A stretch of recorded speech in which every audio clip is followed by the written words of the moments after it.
Hello, my name is Betty Hunlock, and I am delighted to be hosting this conversation in a new, very interesting subject of light-body process.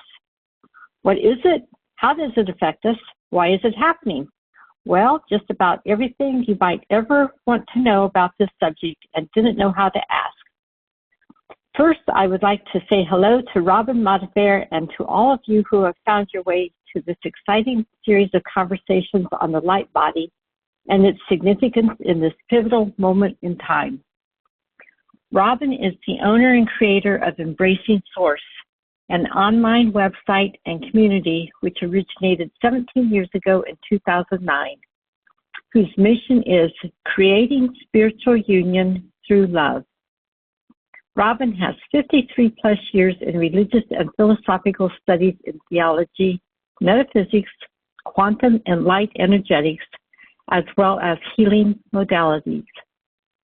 Her awakening began in 1987, so she found herself on the ground floor, rubbing elbows with the founding mothers and fathers, teachers, mentors of the new age.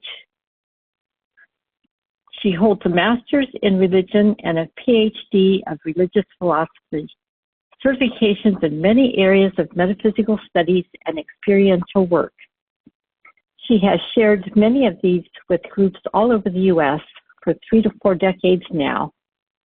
She conducts private counseling sessions, intensive soul retrieval, and teaches workshops all over the U.S. and online for the last 39 years. So, I would like to introduce Robin Modaffare. Hello, my friend. Hi, Betty. It's good to be with you again in this way. I know, and we're both aware, right, that we've attempted to do this conversation many times in these last several months. And it's been a lot of work. We've gone down rabbit holes. We've discovered a lot of things about ourselves, and we've also had many transitions. So it's been really interesting how much seeming interference that we've had, but it really has resulted in us being who we are and coming to this place in this very moment. So this is a really big subject, and one that I think you'll agree that when we started into it, we may not have known really how really big it is. I don't think I had any idea how big it was.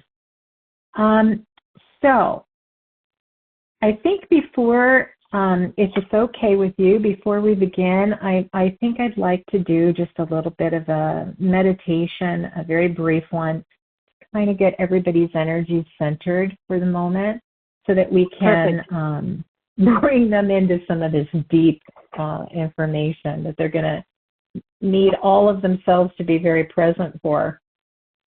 So, if I could just ask for each and every one who is here joining with us on this call to just close their eyes and to take a few little preceding deep breaths just to kind of relax yourself and get into this space.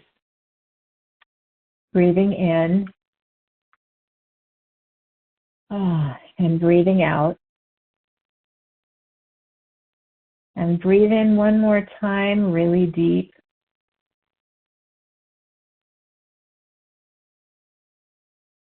And out. And just imagine, allow all the energies that are truly the essence of your light, that are here to enjoy this experience with you, to be gathered together within you. Allow all of this energy now to just converge into the center of your being with each breath that you take. Breathe in.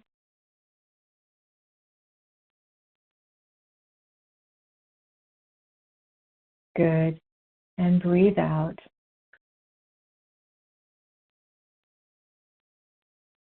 And with each in-breath, I want you to feel the light of your own essence come in to be one with you.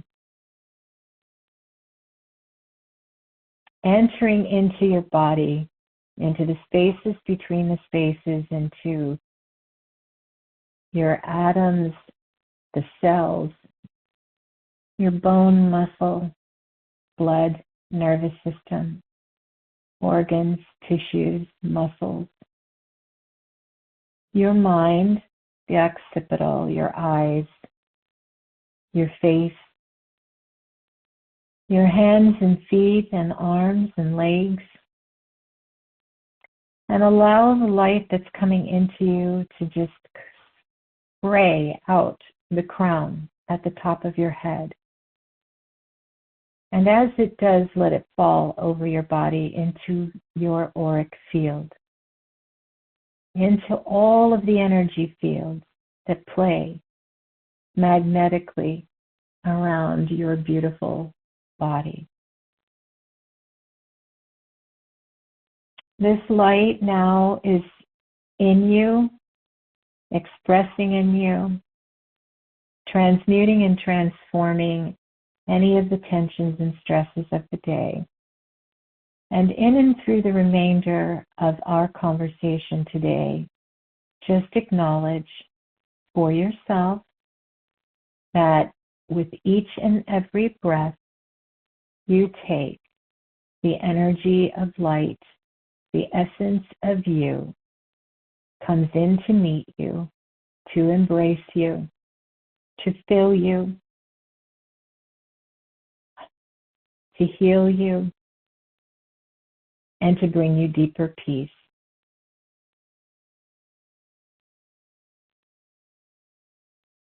Now, in a few moments, when you're ready, just open your eyes, please, and see yourself back in your room and back here with us, wholly focused, clear, centered, calm, and ready to begin to take in the information that awaits for you today.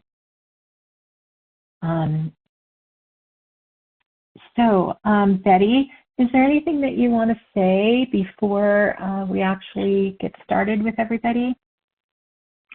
Robin, that was so powerful, and I'm so looking forward to when you have that by itself on your website, because it's the perfect daily meditation to just remind ourselves as to who we really are. So thank you. Just to take those few moments. Yes, you're very welcome. Yeah, it's not a lengthy one, but it does kind of get you where you need to be pretty quick. So why don't we just get into it? There's a lot for us to cover today. And as I said, this will be the first. It's kind of a conversation to whet your appetites and to help us to have a beginning place and an introduction into this whole conversation, this whole subject of the light body. And everything that you will discover, some of you possibly for the first time, because I know that there is information out there about ascension and light body, and that a lot of people do talk about it. You can find, I think, a lot of speakers online who will kind of go back to a lot of the same information. So my hope is that we'll be able to bring a new perspective, a lot of new information, perhaps ways of looking at this and understanding the entire, I almost want to say, timely process to this whole thing and all of this energy work that humankind is about at this time. We'll bring in some conversations on timelines, perhaps, on when actually the first attempts at light body process were had taken place here with humankind. So these are some of the things that we might touch on. So Betty and I would like to invite you to be with us in this very special space. Another reason for us doing these things is so that we can invite you into an experience with your deeper and true self. that self that you may not have ever really thought about or known much about until now. The shiny expression of your sovereign and divine being that is the truth of your life. We know that most of you are aware that we're living in a time when the earth herself is shifting into a higher frequency. She is not a static rock in space. And I know there's a lot of those, I don't know what you want to call it, conspiracy or people that are flat earthers out there. And I'm sorry if anything I'm going to say offends you, but yeah, she is not a static or a flat expression. She is a living, breathing field of consciousness. And as her vibration rises, everything within her field rises with her. This is why so many people are feeling unusual physical, emotional, and energetic sensations at this time. Now, this is not a punishment, and it's not a failure if you are feeling any of these things. It isn't because you can't heal yourself or make yourself well or fix yourself. We'll get into all of that, and maybe you'll gain a little bit of power and the ability to do that as well. This is actually what we would call, from our point of view, our perspective, a recalibration. Across spiritual traditions, humans have always been understood as beings of energy. We are not just physical bodies. We are layered fields of light, energy, and magnetics. These layers respond to emotion, thought, intention, and planetary frequency. When the planet increases in her light, or the universe does, or your galaxy does, or planetary systems do, or when any other planetary bodies affect the Earth herself, we begin to reorganize. The systems have to begin to reorganize themselves in order to match those frequencies. So, knowing that, I would like to invite you to take a little stroll into what we call the first level of light body. And as we do, I'm going to lay out for you, there are different names for that experience, and one of them is the rainbow body, light body process. So the rainbow body is the process of physical ascension, and it describes itself as profound stages of spiritual evolution in which human consciousness expands beyond its physical form and aligns with higher states of light. Energy fields of the human body, and this is how that is described. Across spiritual traditions, humans are understood as beings of energy.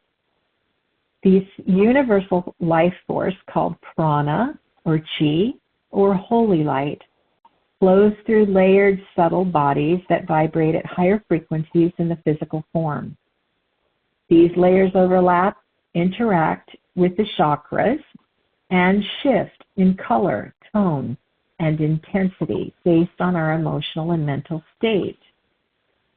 The rainbow body refers to a state of perfected consciousness, achieved through deep spiritual practice. In Tibetan Buddhism, especially within certain Dzogchen traditions, it is said that the physical body can dissolve into light when its elemental and energetic structures are purified. Practices such as meditation, breath work, and intentional living help activate the energetic layers that lead toward this transformation. As one progresses, they attune to higher frequencies, experience bliss, perhaps, and access deeper unity with Source. Though advanced, this path is open to anyone who's really committed to inner work and conscious evolution. The rainbow body is a term used to describe the refinement of the first 5 energetic layers of your body. It is a state of consciousness where the emotional, mental bodies become transparent, harmonious, and infused with light. People on this path often experience heightened intuition and also, again, that deeper sense of unity. So I just would like to make a little statement here, and that is you're going to wonder what the difference between these two are, the rainbow body and the light body process. And there's really not a lot, it appears, when you go to search them. They sort of always lump them together. However, in my understanding of what they each are, the rainbow body is one that is accessed or created in and through intention and work. Okay, it's more of a conscious practice. It requires great commitment and discipline, and in order to work you through the frequencies and these different higher levels of and layers of expression, you will begin to see physically many of these changes. I shouldn't say physically, it's actually consciously or psychically you'll get to see these experiences. So it's a conscious state of experience, and it can help transcend you, like through Kundalini experiences and such. The reason that I'm bringing this up is because the light body process differs from it slightly in the fact that it is more focused into the body itself. It does not mean that your consciousness doesn't expand or evolve as well. However, most of what you will observe will be experienced in the body itself, and the body itself coming to a higher and higher state of light. And the light will be held within it. So it's kind of like more of a physical experience, a physical transformation, where you will actually begin to see it. Now, in the original, my original awakening and opening process, and that went on for about 4 to 10 years, I experienced myself gradually becoming more and more light until when I looked at my reflection, I would see like molten gold. What reflected in the mirror was I was gold, and it was dense. I didn't see rainbows. I didn't see the colorations. I didn't see the hues. Rainbow body processes from other traditions and other practices state very clearly that it starts to radiate and illuminate, which is set in motion or sparked by what I would call more of the conscious experience of this all. It's like the really deep focusing and meditation and all of that.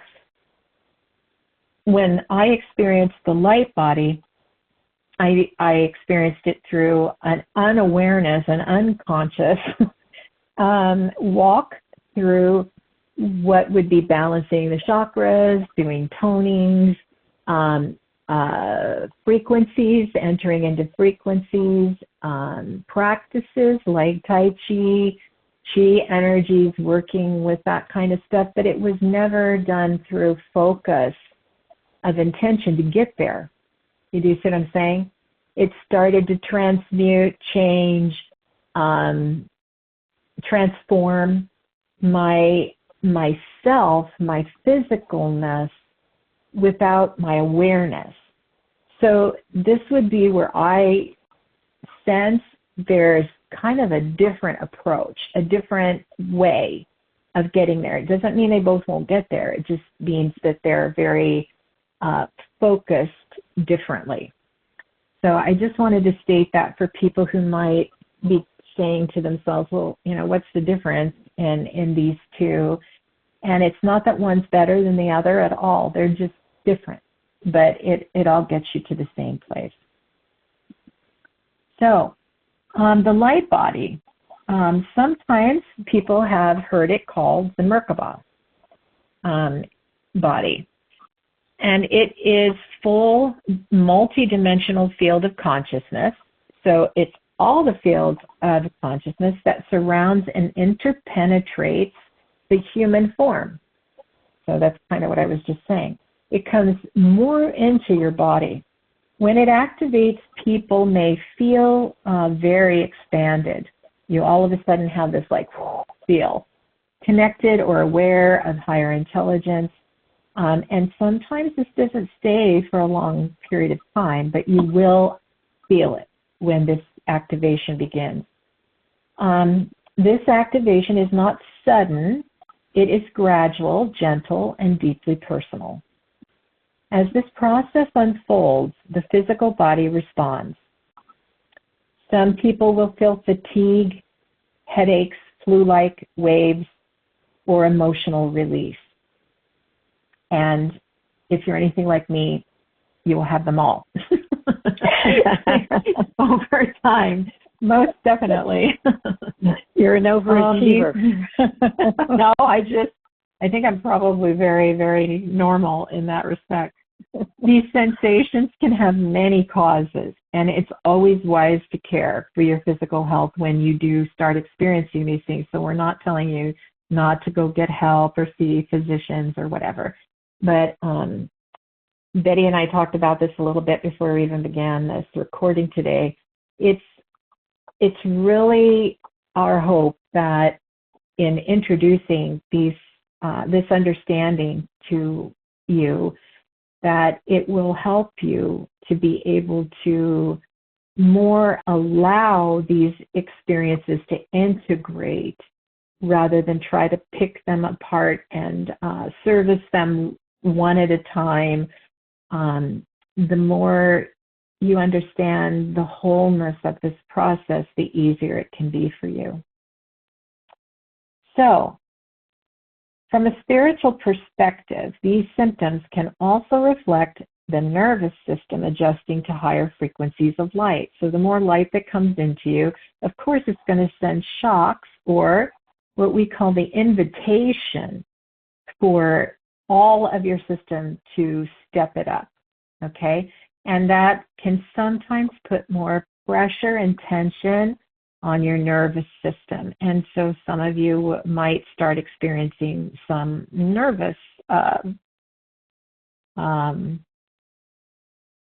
symptoms, such as things like hives or rashes or shingles even, or what are some of the other things? Emotional breakdowns, crises in your emotional self, mood swings, things like that can take place. So go easy with yourself. Try to be kind and patient and loving with yourself as these things take place. And because you may experience so much of this in as an electrical overload, it is good for you to rest, to ground, to breathe, to take in nice and beautiful sounds, to walk in nature, get yourself really connected, because the body must adapt slowly or it can have an overload. To catch up on or hear any of the things that Betty and I suggest for help, you can go to my website because we've done past recordings that cover things like chakra balancing, ways to ground, things that you can do to purify your bodies, to take some of the negative energies off of them, or tenseness, stress, tension, using salt practices. There's all kinds of things there. And that would be at www.embracingsource.com. And you could do /events. Or just go to www.embracingsource.com and let the menu drop down and look for the events page. And you'll find all kinds of recordings there that might be of some help to you. So these things help the... Go ahead, Betty, I'm sorry. Yes? I was just going to interject that for this particular subject, I was re-listening to the chakras recording last evening, and there's a very nice meditation that is very helpful for clearing the energy body to be able to process through some of these things that we've talked about. So that's right. I would, Thank you. I would really recommend that one, especially. Nice. Thank you. Thank you for that. I'd forgotten about that meditation. So they help the body integrate the light that it's receiving. Some souls will choose not to participate in this process at this time. And I have bumped into some of those. Okay. And it's fine. They're not lost. They are not lesser than. They simply continue their evolution in a place that matches their current resonance. Okay. We're only where we can be at any given time. So if it's not the right thing for you, or this doesn't resonate with you, this information, feel free to just throw that out and perhaps come back to it at another time, and it may make more sense to you. So it's important, just listen to your body, honor your pace, the pace that you need to take this, and choose practices that help you stay coherent, grounded, and open. This is probably the most important takeaway for you right here. You are not becoming something new. You are remembering what you have always been. So this return to light is kind of taking place as a first-time process, but it's bringing you back to what you have always been so that you can see the truth of your own light. You know, there come moments in a soul's journey when the familiar world, the world we all think we know, grows thin, and something ancient presses gently through the veil. It can often begin as a whisper or a pulse, a knowing. It arrives without urgency and without demand, without explanation, yet it rearranges everything in your world. I've known this whisper. It's followed me across lifetimes and across thresholds, across the quiet spaces between breaths. It is not mine. It belongs to all who feel the subtle stirring of spirit within the human form. It is the call to remember, and it's inevitable. We were all going to have that call at one time or another in our journeys in the material plane. So here is our story, everyone. I speak to all of us right now, including myself and Betty. Starting in March 1988, I learned that the first level of light activation for all light workers on this planet took place. This would be the first level of light body around April 1989. All crystalline. So 1988 was the first activation to the first level for all of you who consider yourselves light workers on this planet. Then, around April 1989, the following year, all crystalline structure of matter and every person on this planet experienced a third level light body activation. By now, you're asking, Me, you, yourself, everyone, why is this information important? How could something that took place so long ago be of concern to us now? Especially when so many of you probably were not even born yet, so that tells you how old I am. For those of you who were around then, you may remember some of this and talk about the harmonic convergence, which took place in August of 1987. Just try and stay with me for a moment. I know this feels like it was a very long time ago, so how can it be relevant now? This was the world's first synchronized global prayer and peace meditation, coinciding with an exceptional alignment of the solar system's planets in 1987. Now, this is right preceding the first activation. This was a spectacular or momentous event in the spiritual world at that time. It was said to mark, for the first time, the alignment of the sun, moon, and 6 planets aligning in what was called a grand trine. It drew thousands around the world to places such as Mount Shasta, Sedona, Chaco Canyon, Pyramids of Giza, Maui, Uluru in Australia, Machu Picchu, and many, many, many others.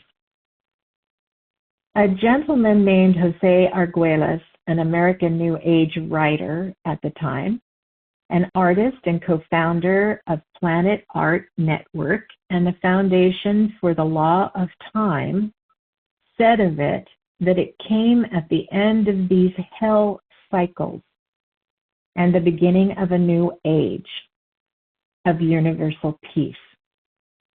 Major energy shift and turning point in Earth's collective karma and dharma. It was believed that it would be a powerful enough change that the global perspective of man would change from one of conflict to cooperation. And so it did for a while. I awoke in that time period, just as many others did. And when I awoke, it was just a few years into this period of time. But on the actual day of the harmonic convergence, I had an encounter which changed my entire consciousness and set my life on this new course with the rest of humanity.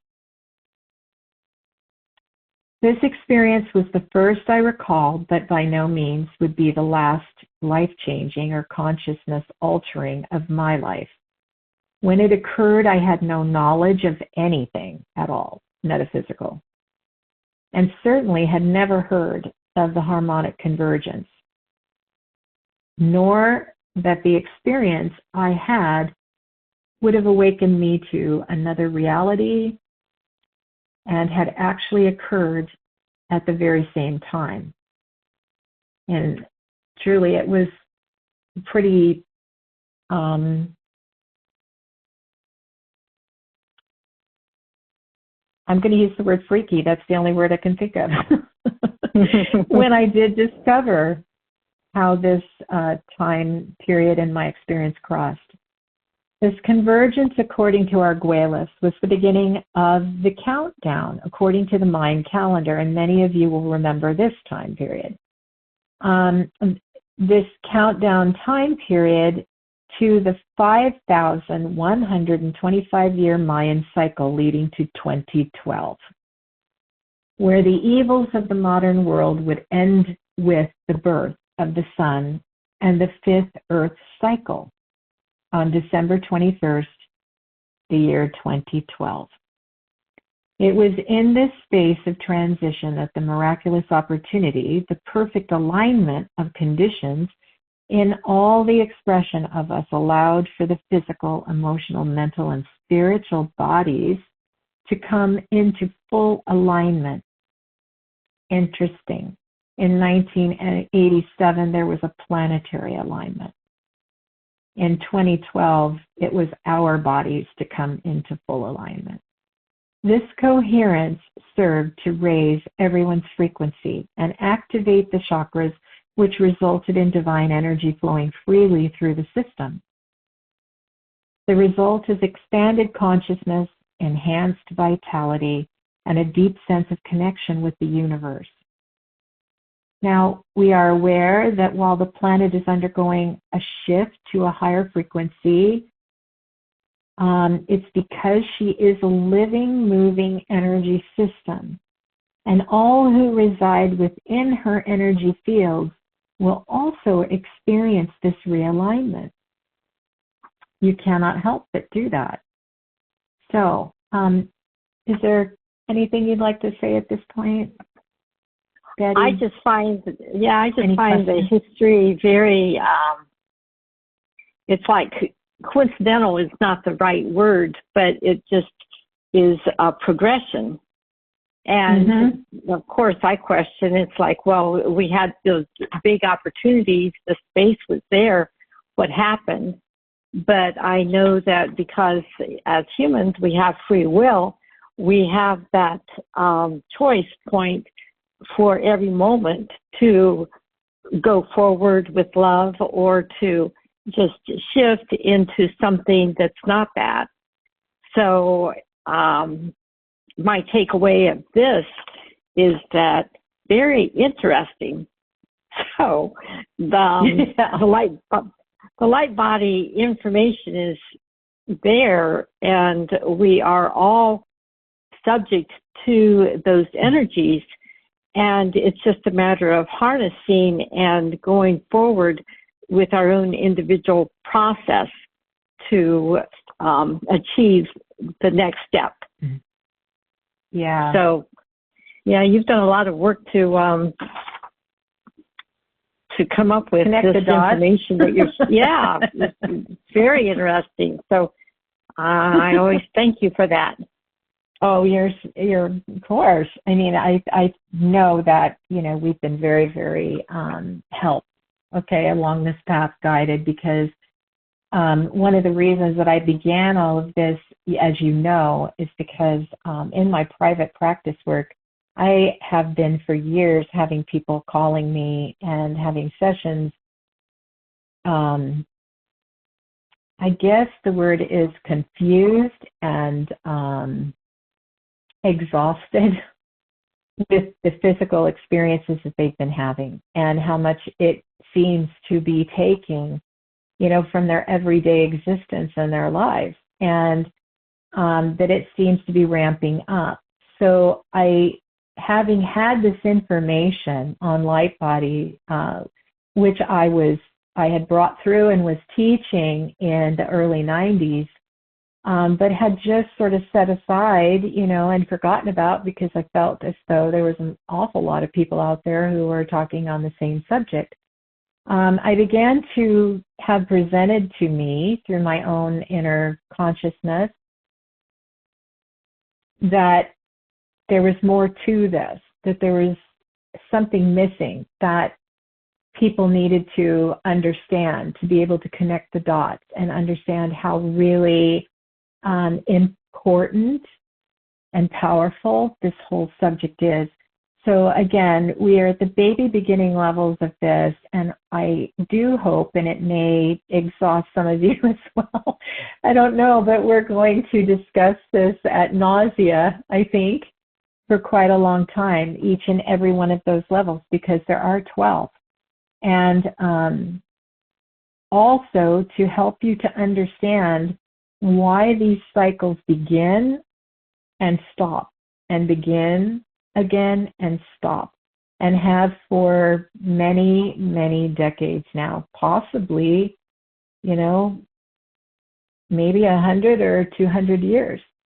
So we're going to talk about why this goes on, and if we are actually coming to a place now at this point where we could actually shift this whole thing for good, for finally. And part of it is, I think, that we just need to talk about this and really deeply understand it, get the information out there so that people can work with it and understand the pieces that may connect it all that they've been missing. So, at least that's my hope. That's our hope, right? Yes. Okay. So let's talk a little bit about then. We're going to start with the first level of light body. So we've had the activation to the first level of light body. And now when this happens for most of us, it's almost like, wow, like something turns on inside of you. And you get this sense of, I don't know, almost a euphoric kind of sense, like a light is turned on inside of you. It's time for you to go home.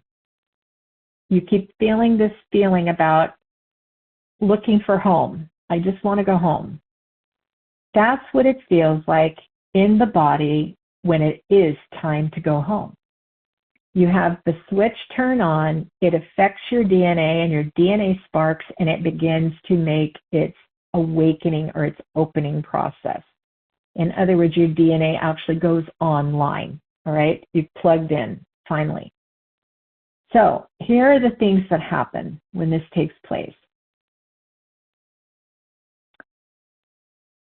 As you get this sense of it's time to go home, there's a sense of elation. It comes up from the body, and it's just wonderful. At the same time, though, the body says, time to drop density, right? Because it's time to go home.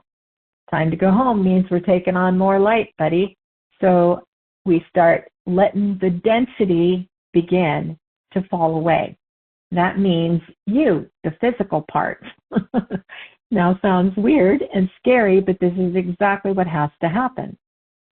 So people may end up getting those symptoms that we talked about a little bit earlier. You may have bouts with the flu, and you have other mutational symptoms, and we've named some of them at the end here. We also have some other recordings on my website that discuss a lot of those. So when your body drops density, it triggers experiences like headaches, vomiting, diarrhea. This all sounds really wonderful, doesn't it? Acne, rashes, anything that is a flu-like symptom, including muscle aches and joint aches. I mean, how many of you have been calling me about all of these? And we'll get into some of the scarier, deeper things later. But for the beginning part of it, as density falls, these are the ones that you will probably initially start to experience. So in March 1988, the world actually did experience what we call kind of a light epidemic of a flu. And most of you will be too young to remember that, but we lived through it. It was a light epidemic then, and now in our time, we're experiencing stronger, more resilient strains of some of these same expressions. And there's a reason for that too, because as we are now further along in our evolutionary process, having had rounds or bouts with this light body process before and reset, we take on higher and higher frequencies because the planet herself is in a higher and higher frequency. So these symptoms become stronger and stronger as we progress. Human genetic science in 1988 tried to tell us at that time that 99% of our DNA that we possess is just junk.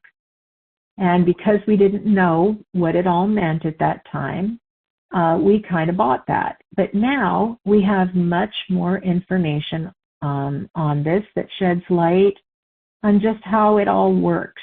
In fact, they've discovered that human DNA holds bits of genetic material from every species on Earth.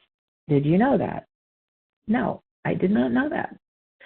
Plus, genetic material holographically encoded is holographically encoded with the sentient species of 383 ascending planets across 5 local universes. Now, some of this information that I'm going to share with you came through in the 90s, in 1992 or 3. to us from what we call the angelic kingdom. Okay, this is Archangel, I believe, Ariel, brought through some of this information at that time. To many of us who, again, as I described to you, were like the founders or forefathers of what we call the New Age. Then in the first level of light body, Spirit activated a series of these latent embodiments or encodings by using a tone color sequence. Okay, these newly activated encodings signal to our bodies to begin a mutational change in the DNA and a profound alteration in the way that our cells metabolize energy. So this is going to be kind of deep as we start into this, and your eyes may roll back in your head, but that's okay because you can go back to it and hear it again, or listen to it as often as you need and pick it apart and let yourself assimilate it.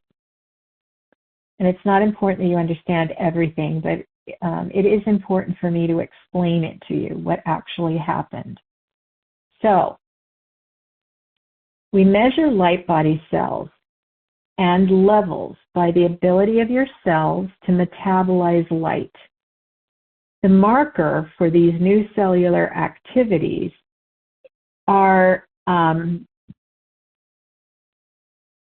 measured by the marker for, let me start this again. We measure the light body cells and levels by the ability of your cells to metabolize light, the marker for this new cellular activity in the amount of what is called adenosine diphosphate, which is shortened as ADP. And I'll probably refer to it that way if you guys don't mind, because it is a little tricky to say. And also its partner friend, which is adenosine triphosphate, which is ATP. Okay, so these are the two markers that give us the measurement of how light is metabolized in our cells. ATP is an energy storage compound found in the cells within the mitochondria. Okay, and I think some of you have probably heard of mitochondrial DNA. So that would be your female side. Food, or on your mother's side. Food is converted into energy for these cells, which is then bound up in the ATP. ATP has a chain of 3 phosphate groups, which projects out of the molecule. When the ATP molecule loses its outermost phosphate group, it becomes an ADP molecule. The breaking of the chemical bond releases energy from the cell, or for the cell, to carry out its functions, such as creating proteins. ADP can again become an ATP by losing and gaining phosphate groups to release and store energy for cellular functioning. This is a closed system of biological energy, ensuring aging and death. So in other words, it gives energy and it takes energy, and that sort of keeps you in that what do I want to say, the cycle of life and death. No new energy is gained. But when the light body mutation was activated, a series of latent DNA encodements lit up and began to give new directives to the cells. So it's beginning to break that closed circuit, okay? One of the first instructions it gave was to tell the cells to recognize light as a new source of energy. At first, the cellular consciousness didn't know what to do with that information. As the cells were bathed in light, the mitochondria, which are very light sensitive, began to fully absorb this new color tonal activation and produce lots of ATP in bursts. The cells had not yet absorbed enough light to stabilize the phosphate bonds, so the ATP broke down very rapidly into ADP. And cellular metabolism was dramatically sped up. It accumulated toxins, old traumas, and stored thoughts and emotions. These began to flush from the physical body. And I think some of you who are healers or energy workers, you're probably very familiar with this process because this is what you work with and on so much of the time are the things that are being released from us, right? Or triggering within our energetic and I would almost say other journeys, other lifetimes experiences steeped inside of us that are coming to the surface, right, to be released. These old stored up thoughts and emotions began to flush from the physical body, and it created, again, flu-like symptoms. The physical form in its old manner had separated brain functioning into right and left hemisphere. Functions also the pineal and pituitary glands at the time, which are atrophied about the size of a pea rather than the size of a walnut. So on activation, brain chemistry begins to change and produce new synapses. All of these things, because of this light body trigger, began to shift and change.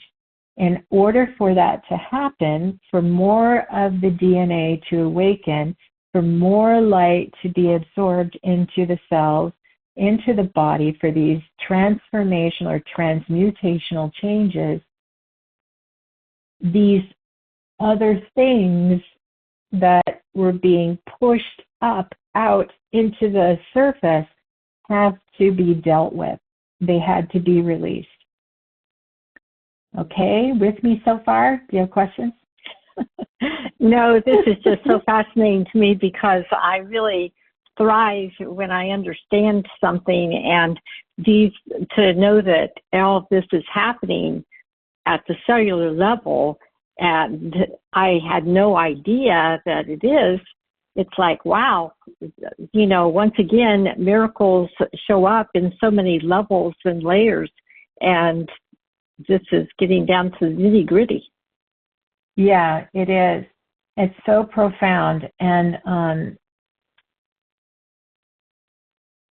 I think that, part of this beginning phases of these experiences, I remember, when the New Age kind of first started way back in the late 80s and 90s, there was just this massive, massive new awakening on the earth. I mean, we had a lot of the Native American, the spirituality, the holy sites, the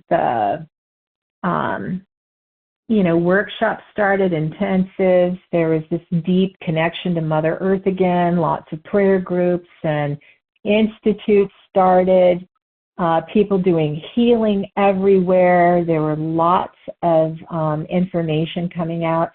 People in medicine changing into the spiritual community and starting to cross those bridges with each other, right? Or being a bridge, if you will, from medicine to spirituality. A lot of healing, a lot of naturopathic work, a lot of herbs.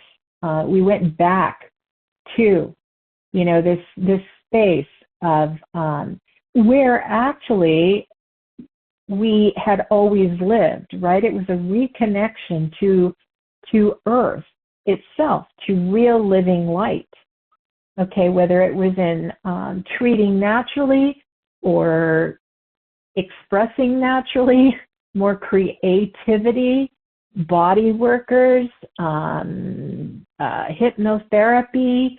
I mean, there were so many things that broke at that time that really did shake this planet. And it was everywhere. It was in every country. It was taking its foothold. and the world was expressing more lovingly in a higher space. Now, this doesn't mean that there wasn't always other stuff going on at the same time, but there was such a surge of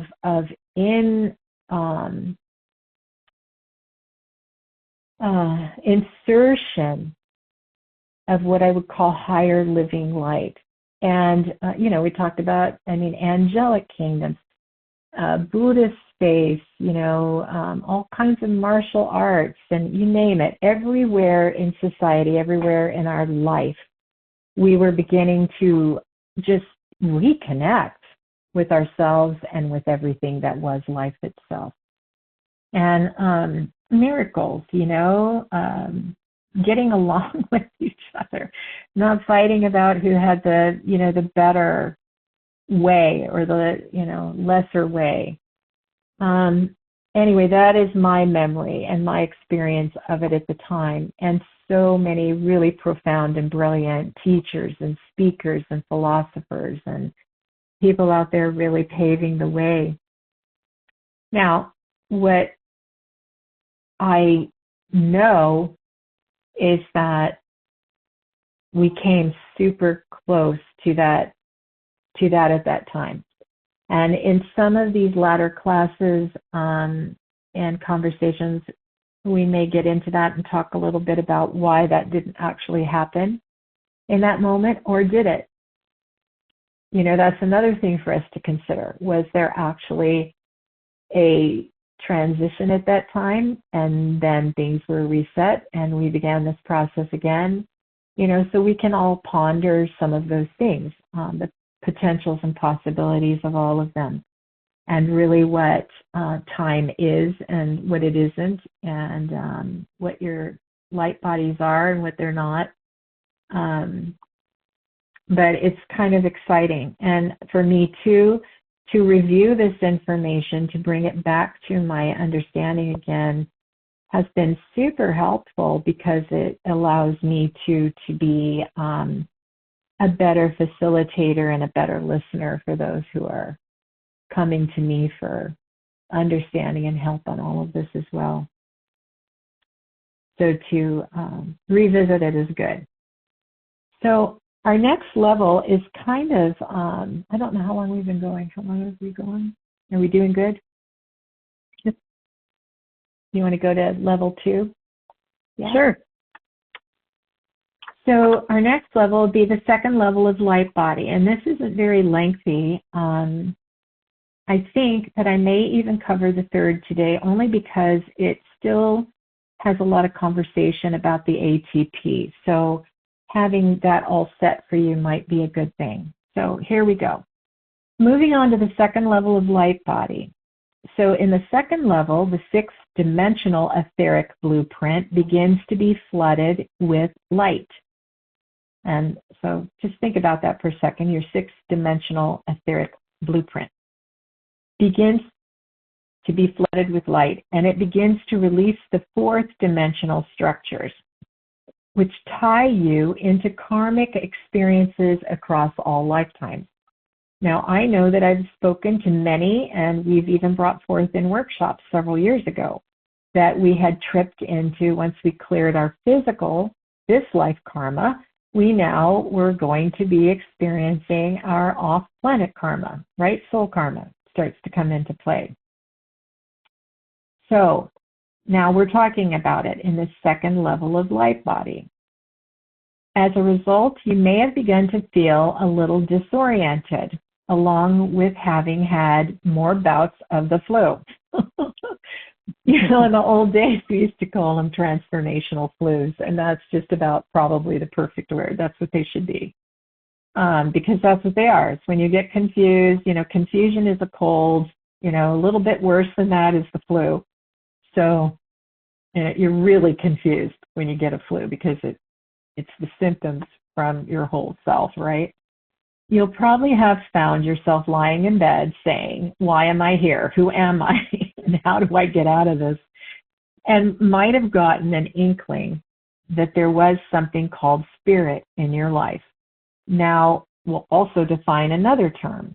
When we use the term soul, We are talking about the differentiated part of spirit that experiences through your physical body, not your physical body self.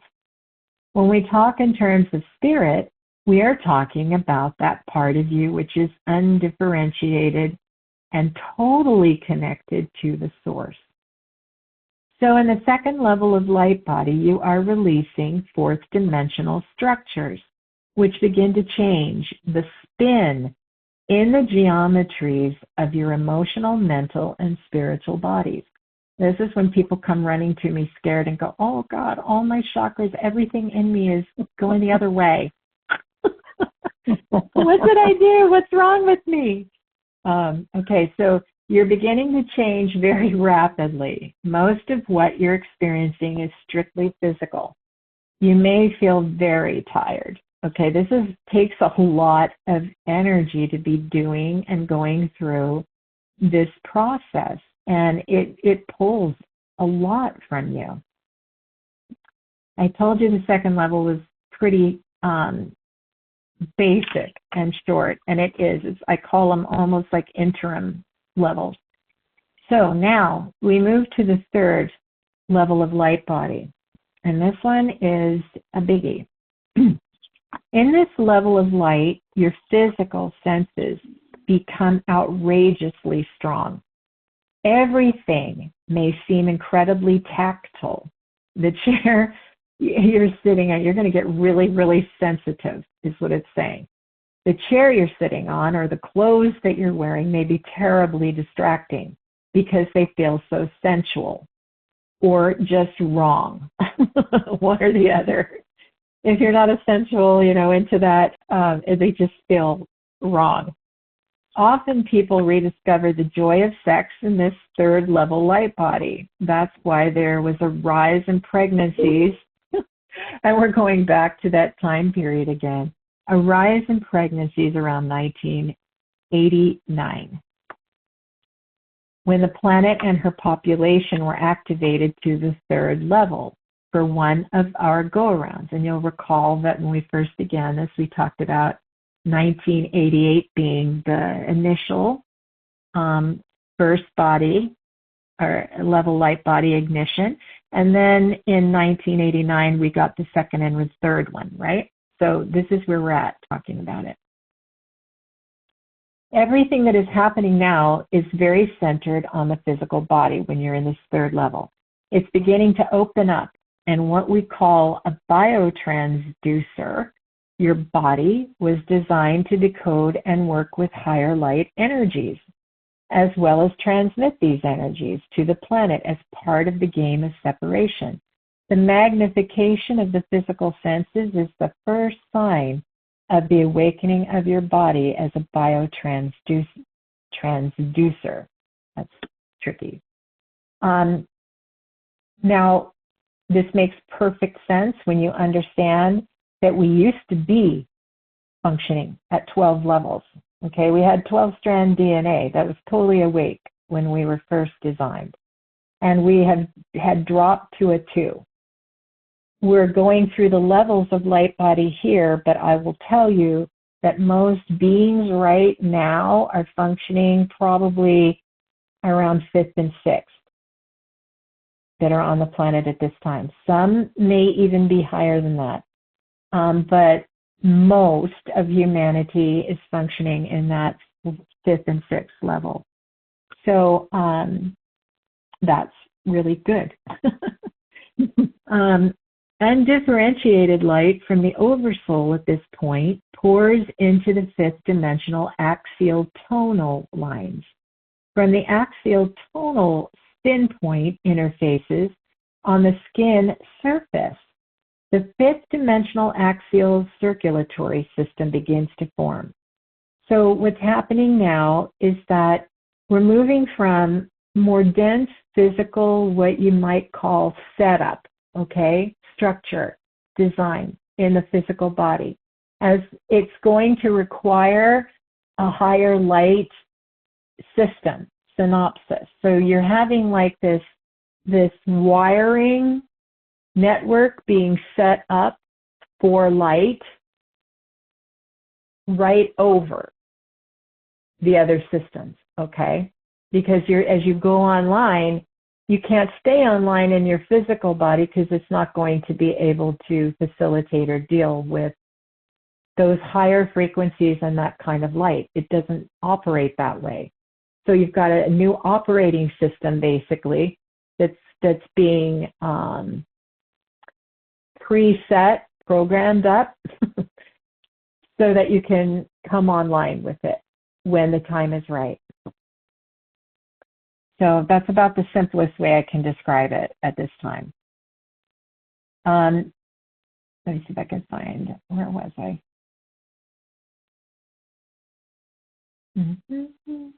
So at this time, that system, the mitochondria usually recognize this light as food and produce more ATP. So here we are with this again. Because the cell is receiving light now as usable energy. Less of the ATP turns into the ADP. So it's staying, it's holding now, right? It's holding more light. And it's throwing off less of that stuff that we don't want to do, right? Like the nausea and the flus and all of that stuff. Doesn't mean it's gone yet, because it's not. We'll hit other levels where you're going to see that again cycle probably. As the axial system feeds energy from the oversoul into, and the oversoul is that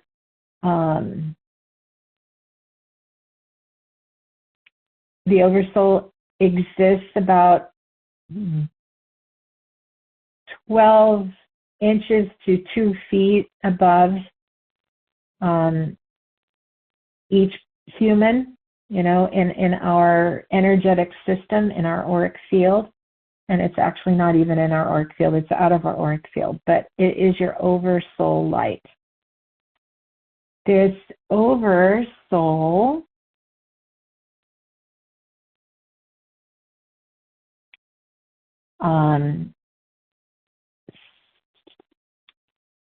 increases its new function of energies, and the 3 phosphate groups forming the stalk of the ATP begin molecularly to act like an antenna. So let me see if I can do this again so that we're very clear. The spin points that we talked about on the skin produce sound and light frequencies, which change the atomic spin of the cells or molecules, especially in the hydrogen atoms of the atomic spin of the cells. And this correction creates atomic spin in the ATP molecule, and it increases a new functioning energy. This emerges, and the 3 phosphate groups forming the stalk of the ATP molecule begin to act like an antenna. So we have these molecules now that are sending out like little antennae to pick up the light that is being distributed to it, that's being fed to the cells. For undifferentiated light, and the symmetrical head of the molecule acts like a prism. So it's catching that light, breaking down the light into subtle color spectrums usable by the dormant DNA. So again, we've got,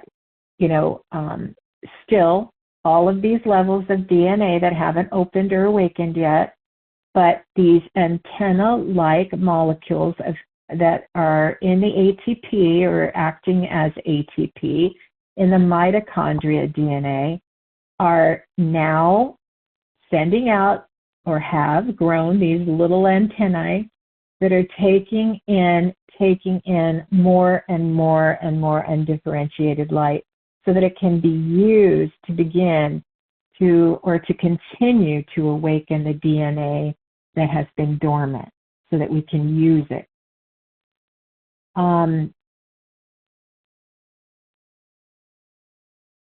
Encodement, so it says before light body was activated, before it started happening, the ribonucleic acid, or the RNA, in cells acted as a one-way messenger. So in other words, there was not an exchange this is really important for everybody to understand. It's like our physical body somehow had been closed off. We were a closed circuit. We were shut down. We were taken down from a 12-strand DNA to functioning and operating only on a 2-strand, which only gave us the options of life and death, life and death, life and death. And it actually had a timing for that, right?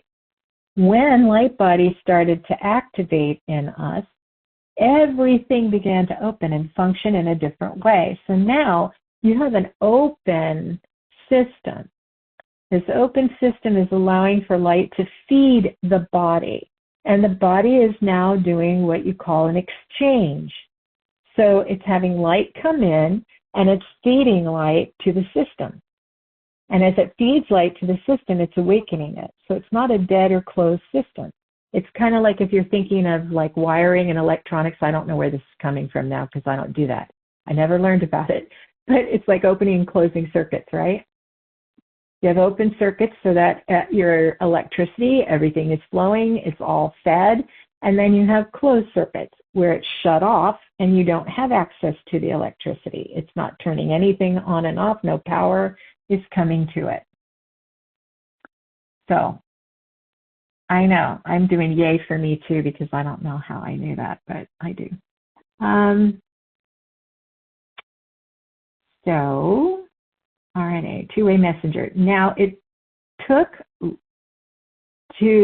light broken down into usable color frequencies by the ATP antenna. All right, that antenna, prism, back into the DNA strand. So it's just what I was describing to you. The dormant genetic encodement gradually awakens with each successive light body level. All right, so with each one, you get more and more light and it triggers more and more of the DNA opening and gives their information to the RNA, okay, which transmits it to the rest of the cell. It feeds the cells. It's much like the new laser technologies on Earth. An enormous amount of information can be stored on one disk or digital form. Imagine that a vast amount of information can be stored in a color range of red. A vast amount of data can be stored in a blue spectrum, a red laser beam. And now we all know how those things work because we're doing actual light treatments with all of those and light healing with all of those colors. A red laser beam is run across the disk and all the red information is now available to be read. But you still know nothing about what is stored in the blue spectrum. In the first two levels of light body, you can still reverse the entire process because the ATP and the RNA have not gained this new functioning at the third level of light body yet. It is a continuing mutation that you cannot stop. That's why when the indigenous population of this planet and the planet herself were activated, they were activated to the third level of light body. So the process could not be messed with. So it started. We've kind of been back and forth stagnant to that place ever since. Growing, of course, but being set back to that state again and then starting again. So that's why we're kind of in this constant state of having all of these light body symptoms. It's enough to make a person mad. I have to be careful with my words, but that's how I feel sometimes. So,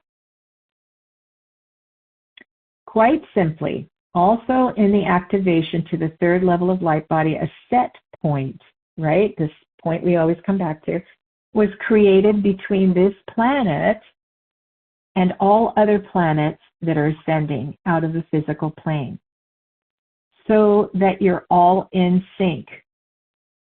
It isn't just that the planet is ascending, the entire dimension is ascending, and so is the entire astral plane.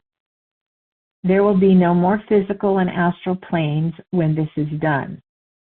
This entire process is something we call an in-breath of the whole game around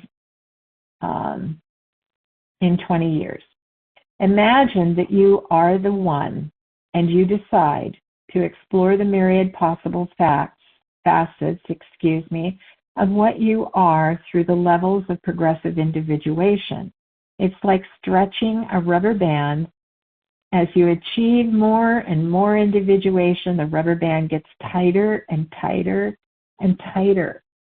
Well, there's a point when it has reached or stretched as far as it can. You've separated the maximum that you can, so stretch it out as far as you can, from your oneness. And the tension is tremendous. So you turn around and you let go of the rubber band or your separateness. What happens? You shoot back to your oneness very quickly.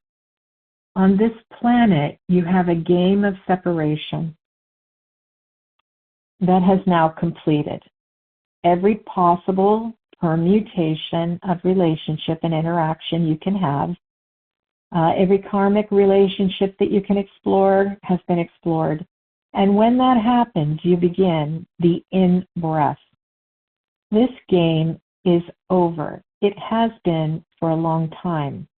It's time to go home. What we term as light workers are people who are here as transition teams to assist in this process of light at this time. That's why you're here. Some of you have been here for the entire cycle. Some of you are assisting in setting up this particular game and have decided to stay and see how it'll work out.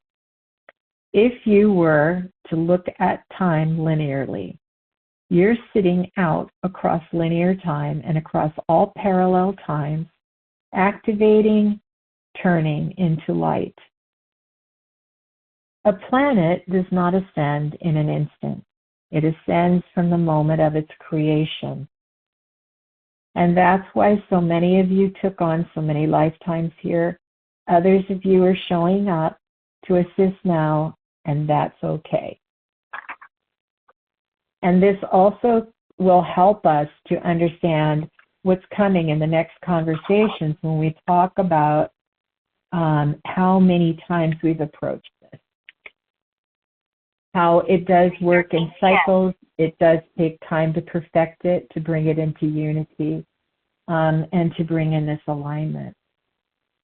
So you have any thoughts on that, my friend? Anything you'd like to?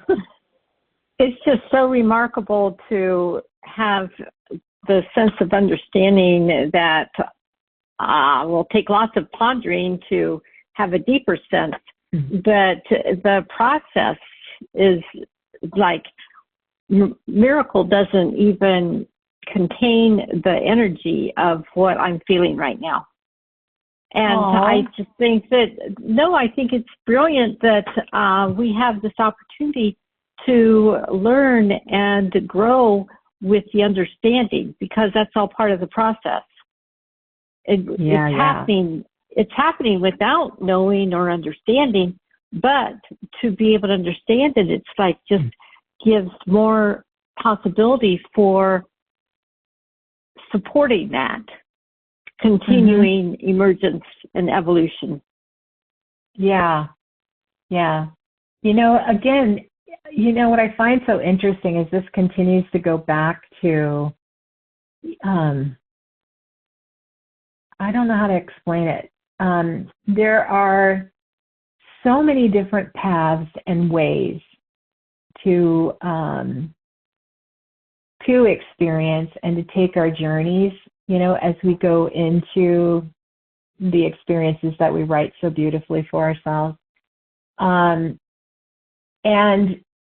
again, with the difference between the rainbow body process and the light body process, this difference between a path of simplicity where someone just kind of falls into all of this and has these experiences without ever trying, paths where people study, practice, learn, and work hard and meditate. I mean, even some of the holy ones, the ancients, the ones we know best, started out in paths like that and ended up, just having it dawn on them that there is such a thing as simplicity and the natural state of their being, that they always were that. They didn't ever leave it. They never had to try. So I always find it so fascinating when you can compare, or at least, I guess, be given the opportunity to see differences in approach, right? Differences in perspective on, again, even with the practice of presence, there's the trying to be present and the just being present. And there's the doing and there's the non-doing. And there's the, so not saying any of them is not the way or a way or right or wrong or whatever, but that I just find it really fascinating. And when that trigger happens, when they talk about this switch that goes on inside of us when the soul is ready, when everything is aligned and the time is upon us, each of us, individually or collectively, I don't know. It's not something, it's just something that happens in our process, in our evolution, right? In our return. Perhaps we hit a certain vibration or frequency, or a certain gathering of soul journey or experience or evolution within all of our lifetimes. And it just sets us in one where we are now doing that. We're ready, and then there'll be others who choose that they're not ready. They don't want to do it in this life. I think I shared with you, I don't want to share too many personal things, but I knew a woman once who turned to me. I never said anything. We were sitting in super quiet, with each other, and I was feeling very, very blessed and at peace and perfect, and felt everybody was in their perfect place. And this person turned to me just out of nowhere and said, "I know where you're inviting me to go, and I don't want to go there." And I looked at her and thought, okay, who possessed you right now to say that to me? And she just turned away and went about her business. And I thought, oh my goodness, because it really truly wasn't in my thoughts, but she was making it known to me exactly where she was and what she'd chosen. And it was important. It seemed important to them that they make that known to me. And I thought, well, that's really interesting. That's, so we really, I think, have to acknowledge all of these things and be carrying grace within ourselves to every single individual, and when their timing is, how they choose to do it, how they're going to do it, and give them again, like we spoke in the beginning, the sovereignty and the honor that they are due, the respect that they're due for doing it their own way and in their own time.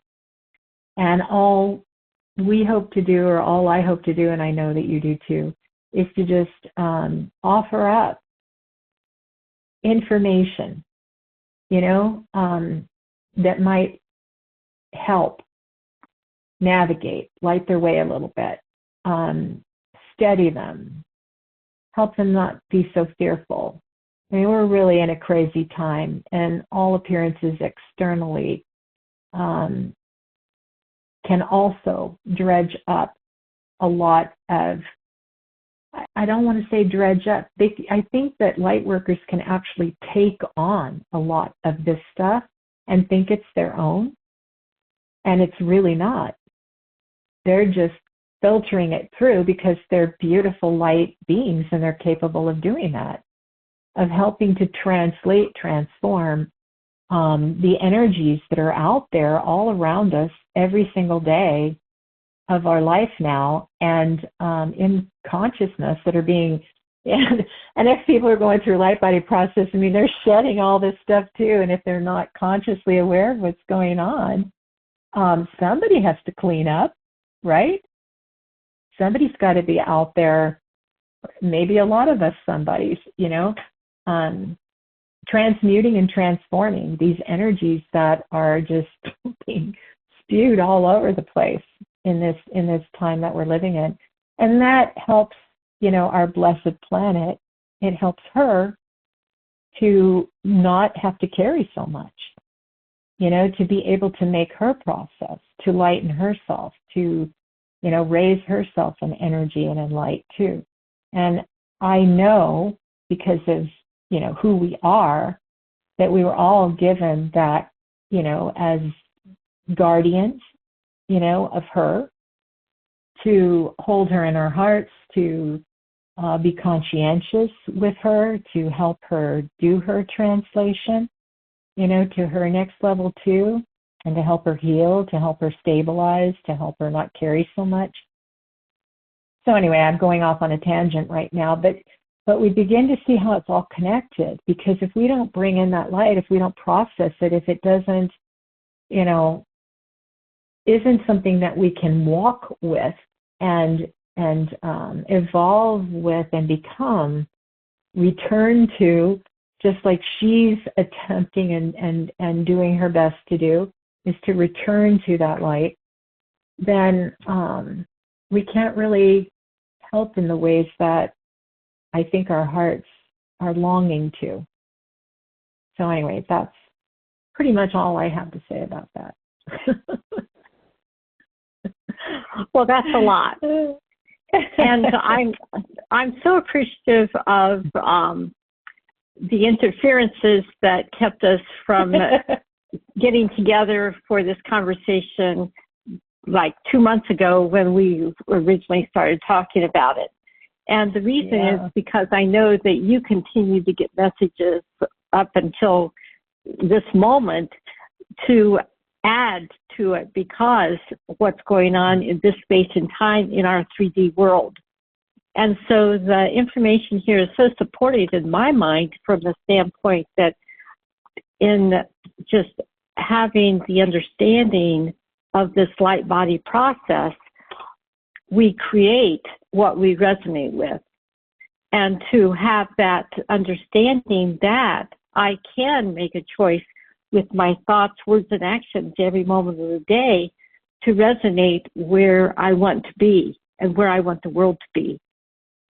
So it's all really supportive, but it's all supportive from each individual to play our role in that support for the planet, for each other.